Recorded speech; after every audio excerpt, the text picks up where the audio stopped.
Hey guys, it's Miss Saalfrank. I'm going to be demoing the Crazy Cake Lab. So Crazy Cake is a cake, and I made one last night, but I'll talk more about that in a little bit.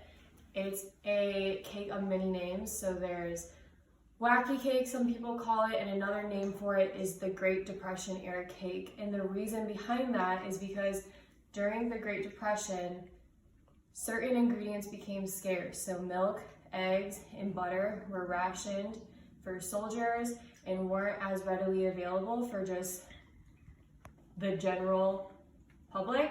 So bakers came up with this cake recipe that substitutes eggs for baking soda and vinegar. It substitutes water for milk and oil for butter.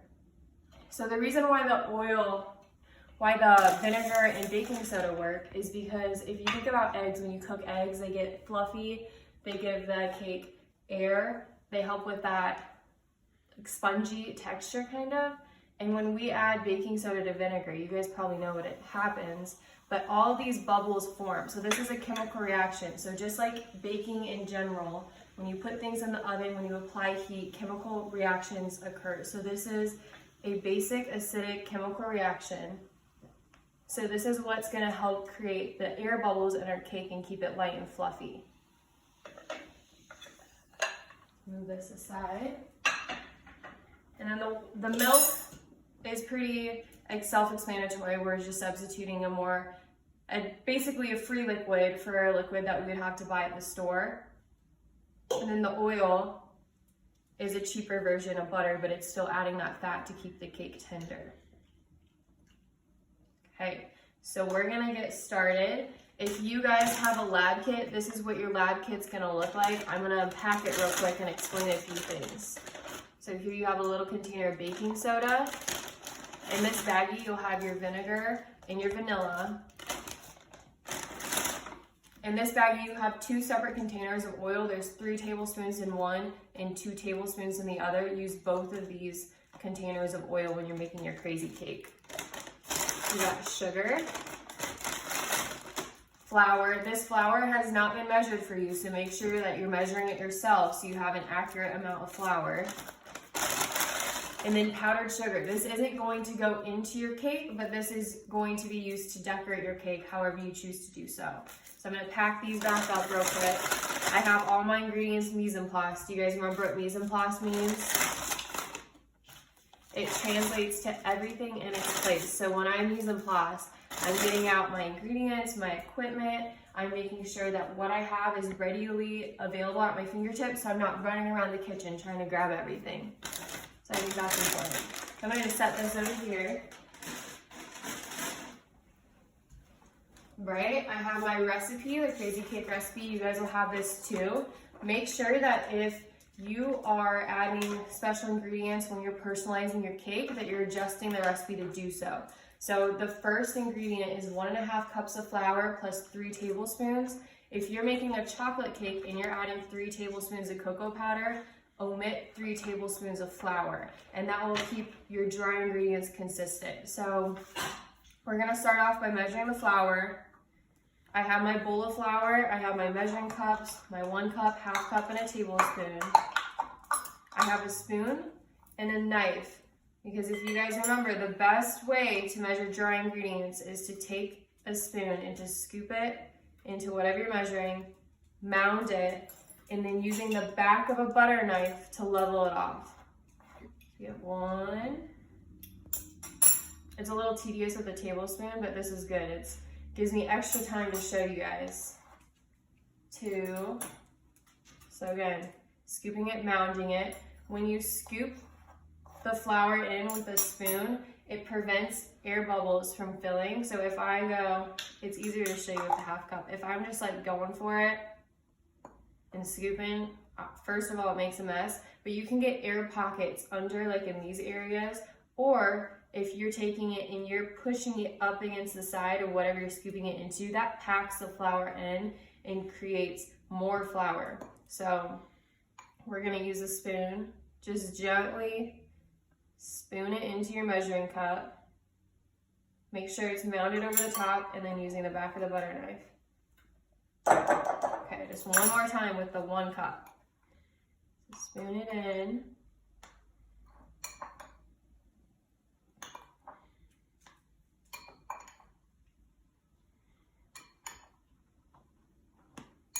Make sure you have that mound.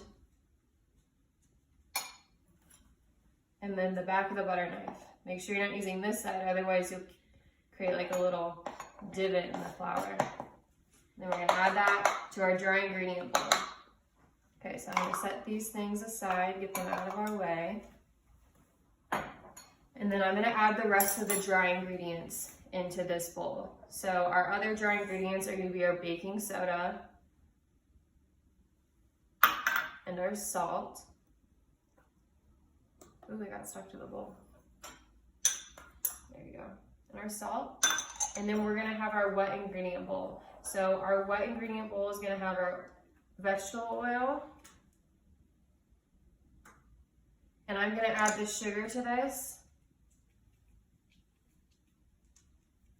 I'm gonna mix this together until it's combined a little bit. This is unlike a traditional cake recipe where you have to cream together the butter and sugar. So I'm gonna mix it in here.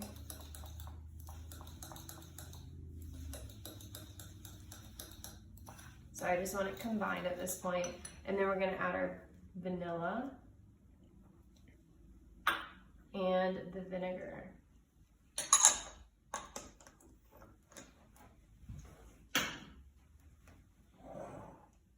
All right, so let me get this mixed together.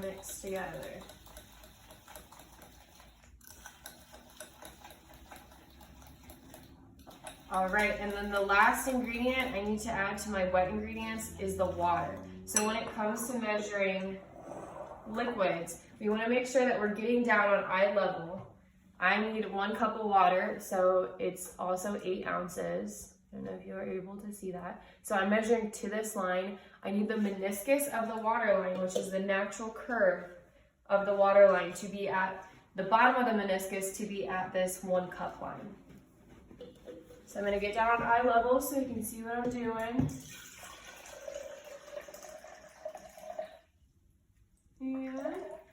Okay. So the water naturally curves because the sides of it are sticking to the cup, so there's this curve. And here's my measuring line, and the bottom of the curve is right on that 1 cup line, and that's really important for an accurate measurement. So we're gonna add that 1 cup in. When it comes to personalizing your cake, changing up the liquid is a great way to add a new flavor. So if you want an orange flavored cake, you could add a cup of orange juice instead of water. And the cake that I made earlier, I added a cup of strawberry puree to make a strawberry cake. So you can get really creative. If you have milk, you could add milk. You could add chocolate milk and see how that turns out. That'd be kind of cool. So I'm gonna get this mixed together. And now, once I combine my dry ingredients a little bit, I'm gonna add my wet ingredients to my dry ingredients. It's important to add your wet to your dry, because if I add my dry to my wet, it might have a clumpier texture, and it also can kind of cause stuff to stick to the sides of the bowl. This is just a more efficient way to combine everything. It keeps it more homogeneous. So let's mix it in. I love using a rubber scraper in the kitchen, especially when I'm baking, so that I can make sure I'm transferring all the ingredients. All right, so if we're looking in here, you can kind of already see that bubbles are starting to form, and that's from the baking soda and the vinegar reacting, just like I showed you guys earlier. It's having that chemical reaction. That's pretty cool. So I'm not gonna stir this up too much because I'm still gonna stir it a little bit more. The way that I'm gonna personalize my cake is by adding some chopped chocolate. So I just have some random chocolate bar that I had in my pantry. I'm still gonna use proper knife handling techniques, so my bear claw. I'm going to pinch the blade with my thumb and my forefinger so it's an extension of my forearm and it's not putting pressure on my wrist. So do not put your fingertip on the top, do not put your thumb on the top. Pinch the blade with your thumb and your forefinger like this. And then I'm just gonna kind of run through. I'm gonna use the palm of my hand to help me push the knife through the chocolate because it's pretty hard. I'm getting some cool like shadings, it looks like. I'm gonna go about it one way and then switch up directions and chop the other way. I'm just gonna rotate my cutting board. Another tip, and I should have done it, is to put a damp paper towel under your cutting board so it's not spinning around, but at this point it was kind of to my convenience. And you can see little Homer's hopping up. Every time I'm cooking in the kitchen, he's always trying to get some sort of scrap, but I can't give him chocolate, so he's out of luck today. All right, so I think that looks like a good amount. I'm gonna save this to put on the top. I like chopping my own chocolate because you get like some little shaving pieces and some bigger chunks. I think it gives like a good balance.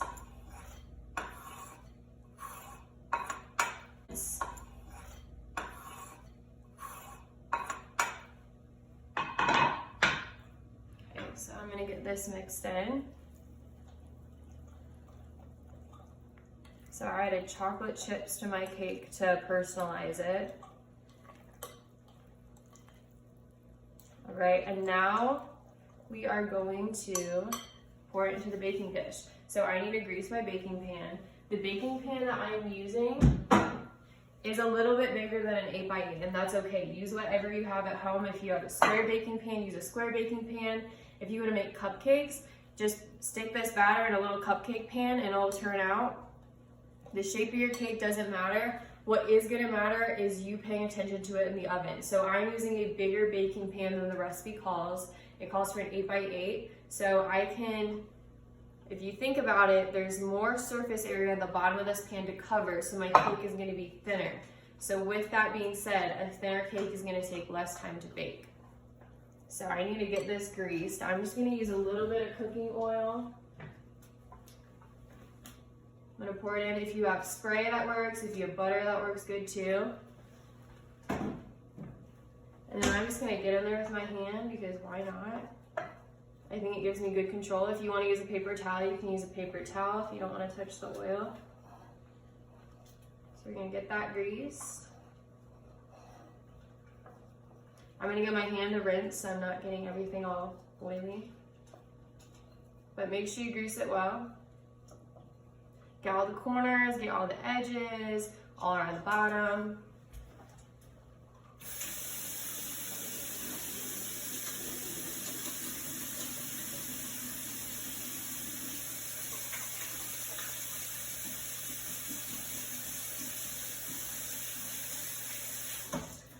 Get our hands washed. And now I'm gonna put the batter into the baking pan. My oven's already preheated, so I got that started while I was doing my mise en place. So we're just gonna go in with the batter. Again, I love using a rubber scraper in the kitchen. It's making sure that I'm getting every bit of batter into this baking pan. Now, some of you might be tempted to eat this batter because there isn't eggs in it.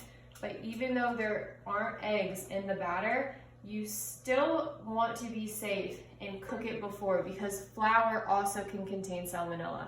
And flour isn't safe to eat raw either, so make sure you're getting that cooked before you're tasting your batter. So let me tidy up my space. I'm gonna stick these in the sink.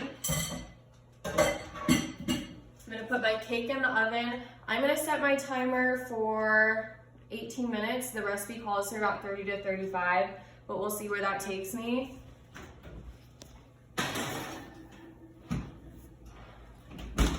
So 18 minutes. Okay, so while that's in the oven, I'm gonna clean up my space a little bit. I'll talk about the cake that I made earlier, and then we're gonna talk about frosting and decorating your cake. So I'm gonna save this for later. I'm gonna put some of that as a topping on my cake. Let's put this over here. Get some water for our frosting later.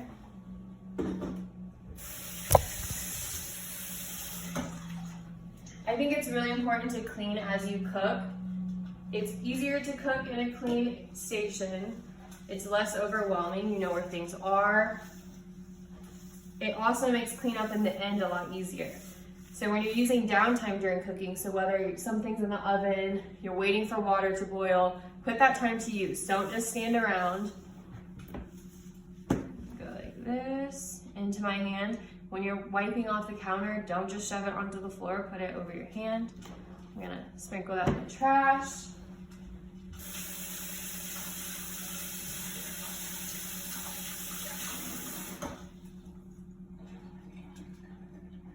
All right, and I'm gonna wash my dishes.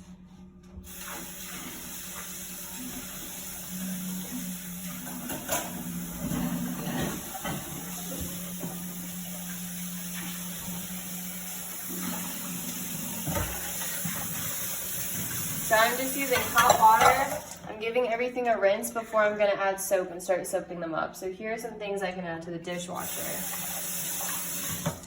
I'm gonna set those over here. And these are the dishes that I want to hand wash. So I have them rinsed, all the food particles are off, and now we're gonna wash them. So I'm gonna just grab my brush, put on a little bit of soap. You don't need a ton of soap. And then just start scrubbing away.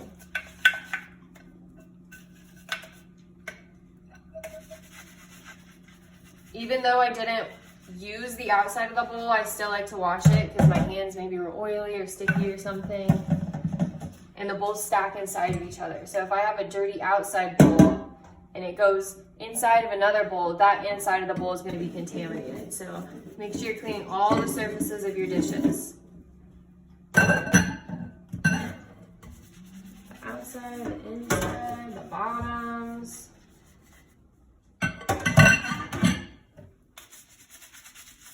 Spatula clean. I'm gonna wash the handle because then again, my hands were dirty at the time.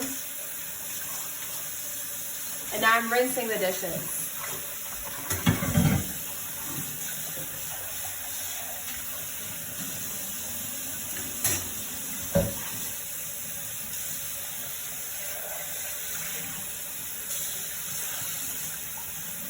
So the best way to let your dishes dry is to just let them hang out, let them air dry. It saves you time. If you don't have a drying rack, you could lay out a clean dish towel. The thing with hand drying dishes is that sometimes, let's say I just grabbed my hand towel that was hanging on my stove that I've been drying my hands on. This towel could be kind of dirty maybe, and rubbing that on your dishes could possibly recontaminate them. So if you are using a towel to dry your dishes, make sure that you're using a brand new clean towel. I'll keep it clean. All right, so we're gonna move back over to the counter. Let me first show you the cake that I made last night. I have a couple things that I wanna talk about. It didn't turn out exactly how I wanted it to, but that's okay. So like I said earlier, I added 1 cup of strawberry puree. I just took some frozen strawberries, I blended them in a blender, and then I cooked it down a little bit on a saucepan to kind of thicken it and to remove some of that extra water. I think I added too much because my cake sunk. Even though I baked it, I was putting the toothpick in, it was coming out clean. It baked all the way through, but I think it had too much moisture in it and it sunk. But that's okay, we're gonna work with it. I think it's still gonna taste good. And now we're gonna talk about our frosting. So you can decorate your cake in many ways. It could be something as easy as you taking some powdered sugar and like a sieve like this, and just putting some in there, and then tapping it over your cake and just giving it a dusting of powdered sugar. Before you decorate though, it is very important to make sure your cake has cooled, otherwise your frosting is gonna run off. So that's one way you can decorate it. But this cake is sunk and it's not as beautiful as I want it to be, so I'm gonna make an icing to go on top. So it's gonna be super easy. I think I'm gonna go with like a strawberry chocolate kind of thing because strawberry and chocolate goes together really well. So I'm going to take my sieve, and if you don't have one of these, it's okay. I just like to do this with cocoa powder because sometimes it has clumps in it, and this just kind of, this little extra step can help get those clumps out. So I'm eyeballing this. I have an eyeball amount of powdered sugar, It doesn't matter how much you're using. What does matter is you paying attention to the consistency. So as we add liquid to this, I'll show you real quick how it changes. So I'm adding my cocoa powder.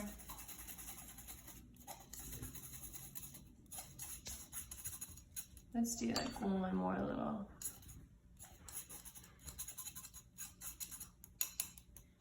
Okay. Now to this, the next thing I'm gonna add is salt. I'm just gonna add a little pinch, but salt makes things taste sweeter. So it brings out the flavor. So it's really important, even if you're cooking with something sweet, to add salt. So we got this going on. I'm just gonna mix this together, get it somewhat combined. And then little by little, I'm going to start adding water until I get the consistency I want.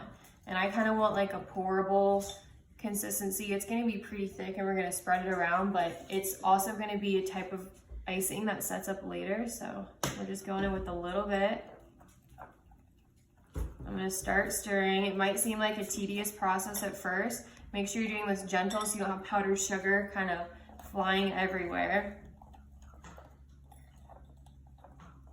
Just keep mixing, mixing. You can kind of see the liquid in here at the bottom. It's starting to pull together.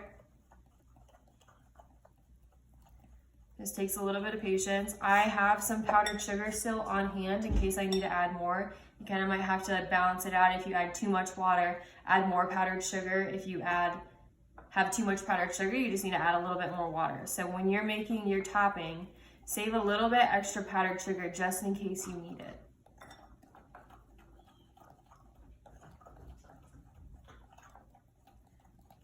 We're gonna just keep on mixing. You can see here in the middle, it's starting to come together a little bit more. Oops. I'm doing what I told you guys not to. I'm rushing it, and you can see my powdered sugar cloud. All right, so this is really thick. So I'm gonna add just a little bit more water because I want it to be spreadable. You can see it's almost turning into dough. This is kind of like a fondant. Got a big chunk. Let's add some more water. Just a little splash. We're measuring by splashes here. If you feel more comfortable measuring into a teaspoon or a tablespoon first, so you know how much you're adding, that might be best, especially since when you're pouring, sometimes maybe a little too much might come out. So that might help you. So let's keep going. It's looking good. I still have a lot of water on the outside, so I'm gonna work it in and make sure that it's consistent throughout.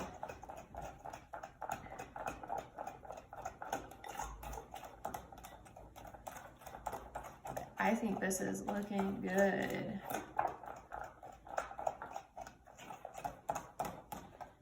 All right, so I'm happy with this consistency. It's really smooth.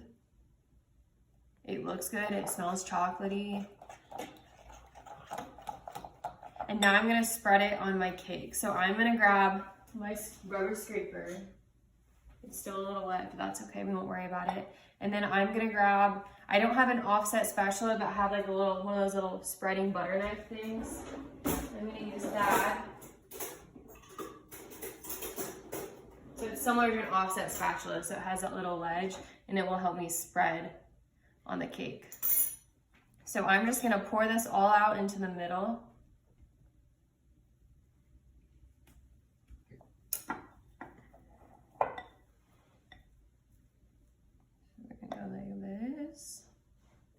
And this is nice. It'll kind of cover up the kind of sinking of my cake. Okay, so I got that going on in the middle. Let's get as much of this off as we can. Save it all.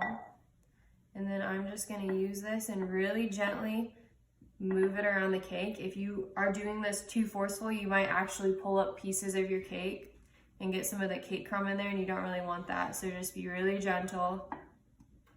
Take your time with it. I got my powdered sugar kind of showing up.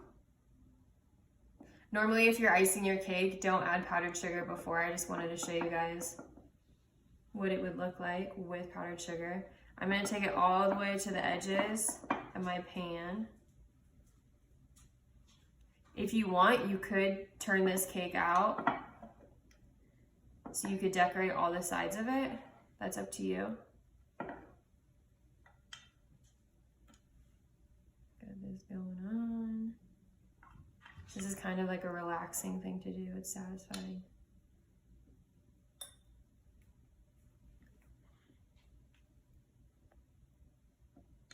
Okay. So I think that looks pretty good. From here, if you want to add sprinkles, now is a really good time to add sprinkles because the frosting is still a little wet, so the sprinkles would stick. But before you cut into this cake, this will set up a little bit, the icing, so kind of wait a good 15 to 20 minutes before cutting into it. So we're gonna let that hang out. I'm gonna wash my frosting bowl, and then I'm gonna check on my cake. We have about 6 minutes left, and I'm gonna make another flavor of icing that we're gonna put on the cake that's in the oven.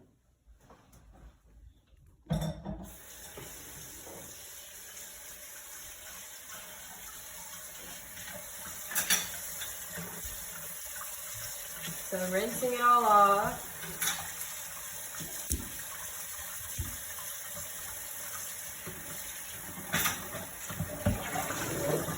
This is like my favorite thing about a sink. If you guys have this, it's awesome because it really helps you spray. It's almost like a sponge.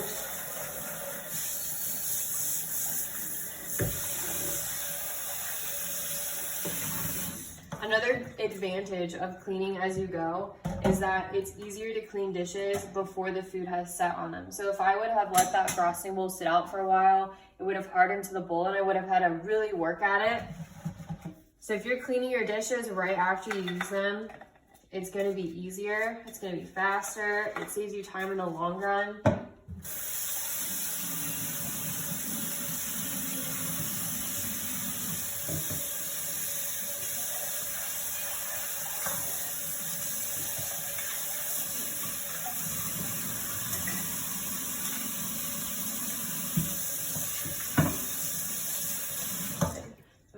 This again, we're gonna go back over here. The next frosting I'm gonna make is gonna be a peanut butter flavor.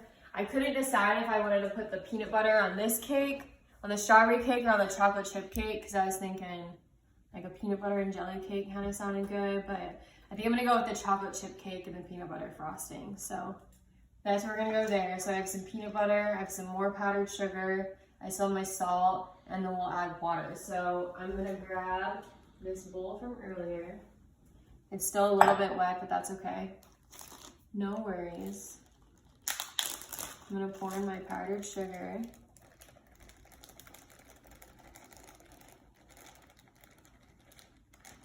And I'm still gonna reserve some just in case I need more to thicken it up. So I got powdered sugar. I'm gonna add a little pinch of salt, because the salt is gonna add extra flavor, a whole nother dynamic to the frosting. I'm gonna get a fork to stir with. Honestly, forks are like my favorite mixing utensil. They're easy to clean. I think they do a good job. When in doubt, use a fork. I'm gonna add some water and I'm gonna start slowly mixing the water in. And I'm gonna add a couple just spoonfuls of peanut butter. So I want it to have like a pretty strong peanut butter flavor. So I'm gonna add a good amount. And peanut butter isn't quite a liquid, but it does have some moisture to it. So you might not have to use as much water as we did in the chocolate frosting. Stir it up.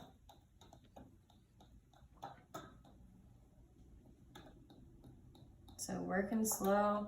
It's coming together little by little. It's got a nice peanut butter color to it. Obviously smells like peanut butter. I did add a bunch of peanut butter to it. All right, it's really thick. I got like a ball of peanut butter going on. It almost looks like fudge. So I'm gonna go in with some more water. I'm gonna add some more peanut butter because why not? I have some more in here, so I might as well use it.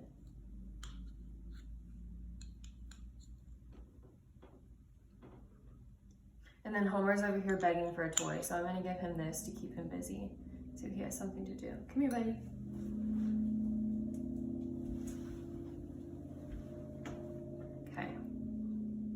distract the dog. I'm gonna keep on mixing.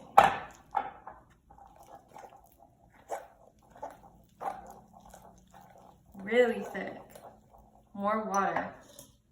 So maybe I was thinking the other way around. Maybe this frosting is going to take a lot more water because of the peanut butter. We shall see.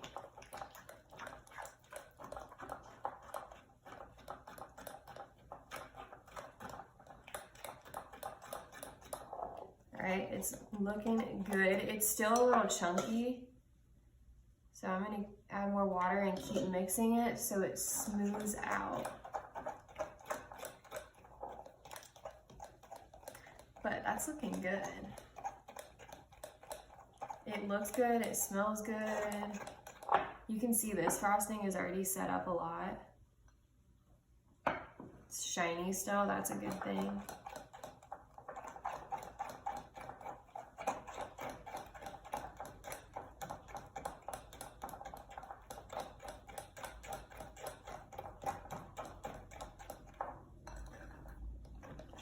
Oh yeah, I'm happy with this.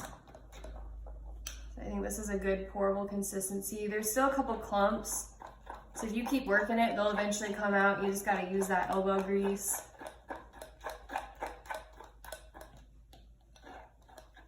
That's good, I'm gonna set that to the side. I'm also gonna top my chocolate chip cake with some more of these chocolate shavings. So I'm gonna keep on cutting. Let me grab a paper towel so I can stabilize my cutting board. So I'm just grabbing a paper towel. You could use a washcloth too. I'm just gonna get it slightly wet, bring it out so it's damp. So you don't want it soaking wet or anything, it's just a damp paper towel. So I'm gonna unfold this. It doesn't have to cover the entire surface area of your cutting board, that's fine. Just a little bit there. Here, and already that looks better. Dry my hand so I'm not getting the chocolate wet. Ooh, let's check our cake. I'm just gonna peek in first. It definitely still needs a lot more time, so I'm not even gonna open the oven. Every time you open the oven, you're letting heat out and it's gonna increase your cook time. So it needs more time. Let's see, let's do 6 minutes. Needs more time, but I can still, while it's baking, get ready for my decorations. So we're gonna do some chocolate shavings.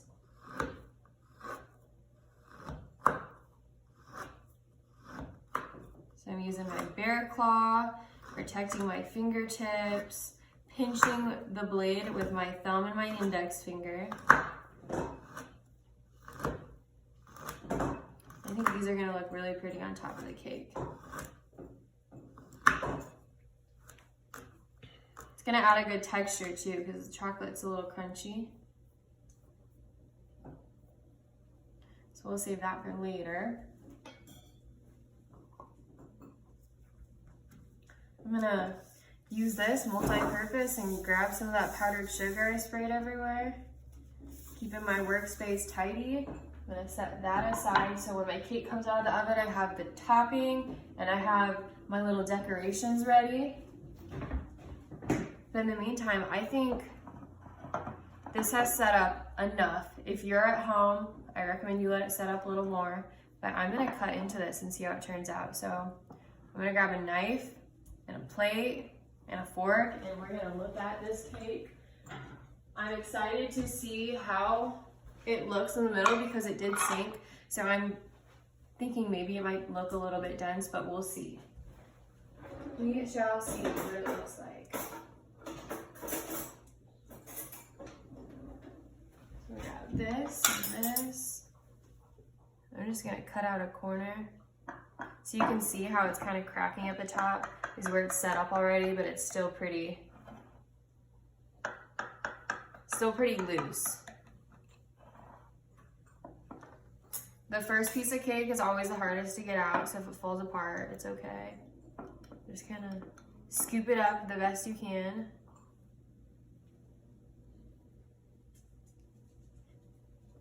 All right, so looking, definitely it's too, well, we got the frosting going over, but I think I definitely added too much of the strawberry puree, and that's why it's pretty dense.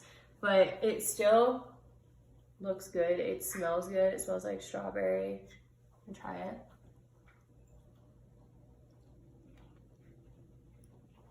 It's still good. I'm not mad about it. Next time, if I were to make this flavor again, I wouldn't add as much strawberry. I hope I don't have chocolate on my teeth.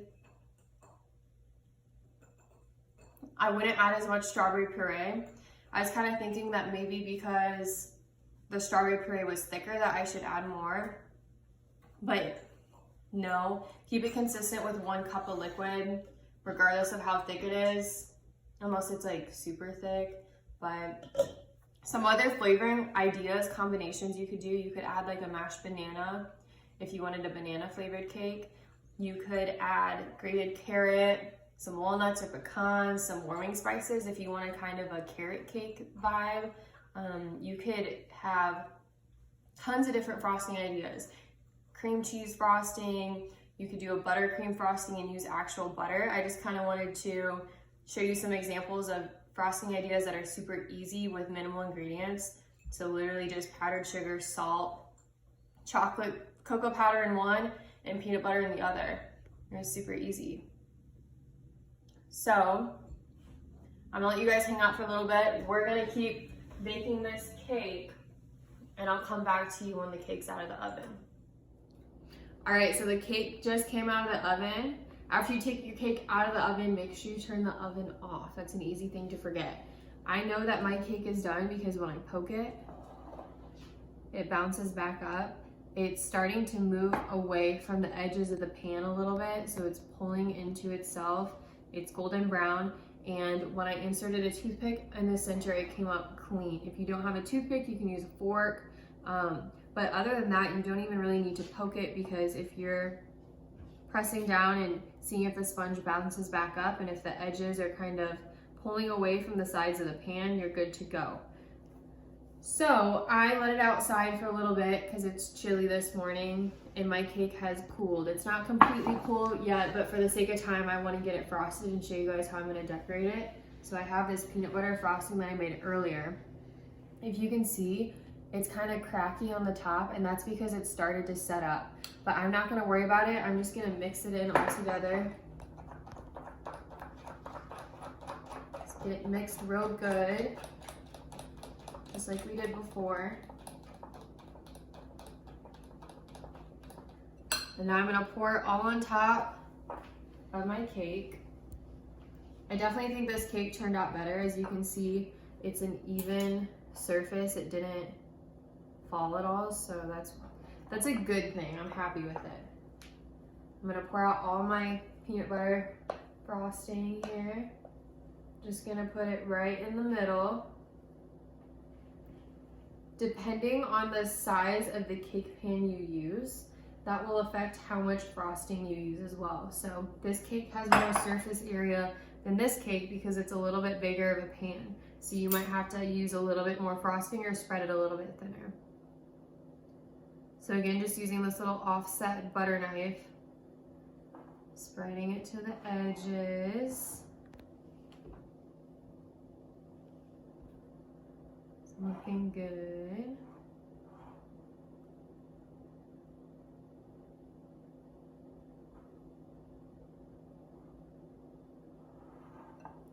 And then I have these chocolate shavings that I cut up earlier, and I'm gonna just sprinkle these pretty generously on top.